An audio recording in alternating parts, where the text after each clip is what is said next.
episode of Sports and Circuit. My name is Moses, and I want to welcome you guys to today's episode. We're going to be talking about Francis Ngannou. Francis Ngannou. Why did he walk away from $8 million? 8 million US dollars. Yes. Why?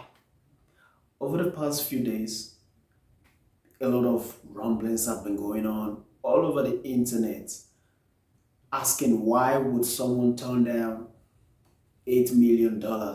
Is it stupid? Is it crazy? It's a whole lot of money. Probably you could have been the highest paid, second highest paid UFC fighter ever after the magnificent himself, Conor McGregor.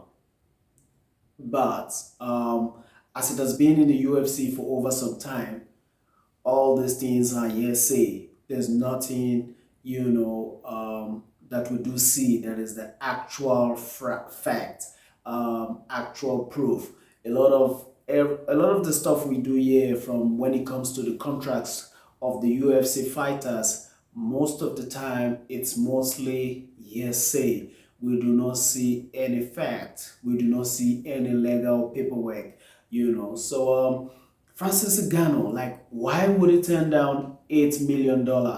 Hey, for quite some time, this guy has been talking about how he wants the UFC, to come to terms with his demands. Come to terms with what he wants, with what he is asking them for. And there was never a point where I saw Francis as someone who was not happy at the UFC. Um, I think he has been in the UFC for over 7 years or so, and for someone to have been in a certain company for over 7 years, it does show he respects the company. It does show he's happy where he is. He calls that place his home. Francis is one hell of a guy. As big of a giant as he is, Francis is down to earth. I do not know him personally, but I can read people, and from what I've seen, this guy is wonderful. He's loving, he's caring, he's friendly, and he's open. He has always spoken about his terms, and one of his terms was this: to be able to cross over into boxing. Conor McGregor did it. The UFC made a whole lot of money. Why doesn't Dana White want to do that? Why does the UFC, why are they not willing to give him that? This is something he has always wanted to do. And I read a transcript of his interviews, and I saw where he said, you know what, I have been out of contract from the UFC since December 2022. But out of respect for the company, I didn't want to come out and make it official. Now tell me, who does that? If Francis didn't love the company, if Francis wasn't a respectable guy, would he have done that? A lot of people would have come out and say, hey, why are you guys holding me ransom? I've been out of the company. I've been out of contract with you guys since 2022 December. So why are you acting as if I'm still legally contracted to you, whereas I'm not? In other words, this guy was being respectful to people that were not being respectful to him. Now, a lot has been said about money. A lot has been said about this guy, should have taken the money. And Francis did say, I actually watched a video of his on Facebook where he spoke about it's not all about money. It's not all about money. And trust me, Francis is a big star right now. He's one of the biggest star to have come out of Africa in terms of UFC is concerned today. I think sponsors from all over the world will be queuing up, to have this guy as their brand ambassador. So what are we talking about? How much? $8 million? Trust me, it's not all about money. And he did say it.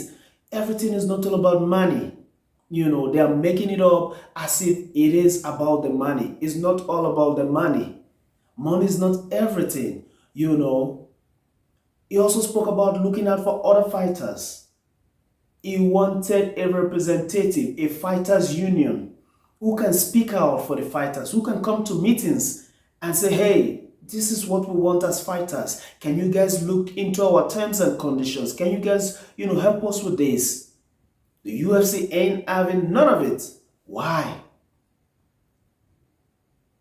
On a final note, Dana White and the UFC in particular, or in general, felt they could play hardball with Francis Ngannou, from my own thinking. And they were quite surprised that this guy was not playing hardball with anyone. And he's a man of his word and he stuck to his word. And he's not coming to terms with something that, he sees as slavery. This is a guy that wants to be free. And with the kind of contract they were giving him, it doesn't seem like he's going to be free. And then he says, no. So what do you guys think? Was it right not to take the $8 million? Was it right to walk away and find greener pastures? Is it all about the money? Can't we have someone who fight for work for us, the little ones who can fight for ourselves?